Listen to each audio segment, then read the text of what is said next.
In 1991, two hikers in the Italian Alps stumbled onto something sticking out of the ice. It turned out to be a man, frozen, intact, over 5,000 years old. Scientists named him Ötzi, and when they finally opened up his stomach, what they found inside didn't just tell them what his last meal was. It blew apart almost everything we assumed about what ancient humans ate. Because here's the thing, we love the idea of the caveman diet. Meat, fat, maybe a berry or two. Simple, primal, manly. That picture is almost entirely wrong. The real story, pieced together from fossilized teeth, ancient poop, and yes, frozen stomachs, is messier, more varied, and a lot more interesting. By the end of this video, you'll know exactly what was on the menu and why it might change how you think about your own dinner tonight. So how do you figure out what someone ate thousands of years before writing existed? Mostly bones. When you eat, chemical signatures from your food, carbon and nitrogen isotopes, get locked into your skeleton. Researchers measure those ratios and can tell with real precision roughly how much of a diet came from plants, meat, or seafood. Add in tooth wear, fossilized food trapped in dental plaque, and ancient feces. Yes, that's an actual research field, and you get a surprisingly detailed picture. Scientists also study living hunter-gatherer groups, like the Hadza in Tanzania, who still get a huge share of their calories from wild tubers, berries, and honey, with meat as a prized but irregular bonus rather than a daily guarantee. Not a perfect time machine, but the closest thing we've got, and that evidence shows there was never one ancient diet. It changed completely depending on where and when you lived. Coastal communities in southern Africa over 100,000 years ago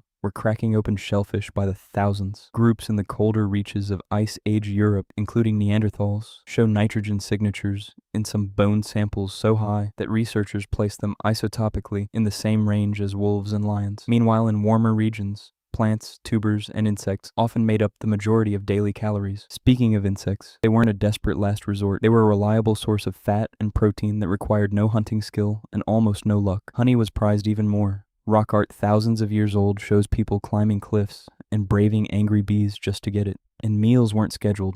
There was no breakfast, lunch, and dinner. If a hunt succeeded, you might eat more meat in one sitting than most people eat in a week because there was no way to keep it.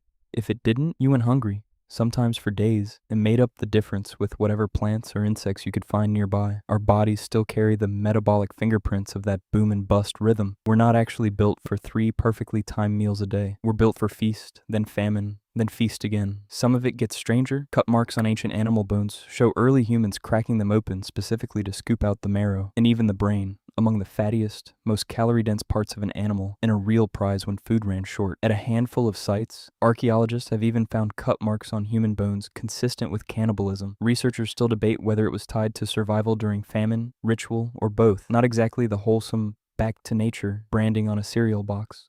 There's one development that changed all of this more than anything else: fire. Once early humans controlled it reliably, and the clearest evidence for that goes back at least 400,000 years, with hints of much earlier use. Cooking unlocked calories that raw foods simply couldn't deliver. A cooked root or piece of meat takes far less energy to digest than a raw one, which means more of those calories are left over for the rest of the body to use. Some researchers, including primatologist Richard Wrangham, argue this is part of why human brains were able to grow as large as they did. Cooking did some of the digesting for us, outside the body, before food ever reached our mouths. Which brings us back to Ötzi. His stomach held the remains of ibex and red deer meat, so far so paleo, but it also contained einkorn wheat, an early cultivated grain, and bracken fern, which some researchers think he used to fight off a parasite. His last meal was part hunter, part farmer, part herbalist. That's not a contradiction. That's just accurate. And it's not just Ötzi. Grinding stones found at sites in the Middle East, dated to over 10,000 years before farming even began, show residue from wild grains being processed into something like flour. People were experimenting with grain long before anyone planted a single seed on purpose. The high protein, plants are optional version of the ancient diet sold today is a marketing story, not a finding from the evidence. Real ancient diets were broad,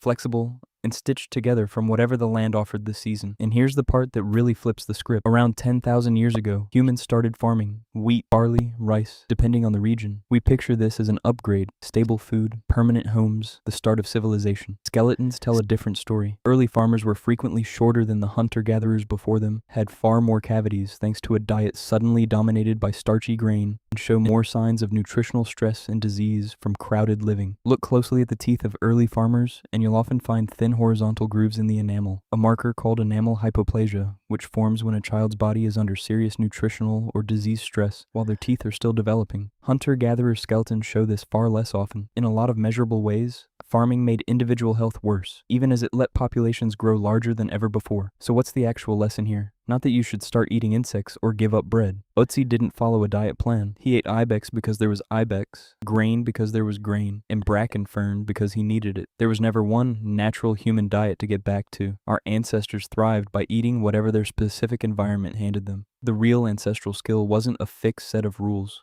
It was flexibility, and that flexibility is exactly what let our species spread into nearly every environment on Earth, from the Arctic to the equator, long before agriculture existed anywhere. So here's a question worth sitting with. If your ancestors ate based entirely on what their environment gave them, what does that say about the diets we choose out of habit instead of necessity? Drop your take in the comments. And if you want more of history's strangest, most surprising truths, subscribe for the next one. And if any of this surprised you, share it with someone who still swears by steak and nothing else.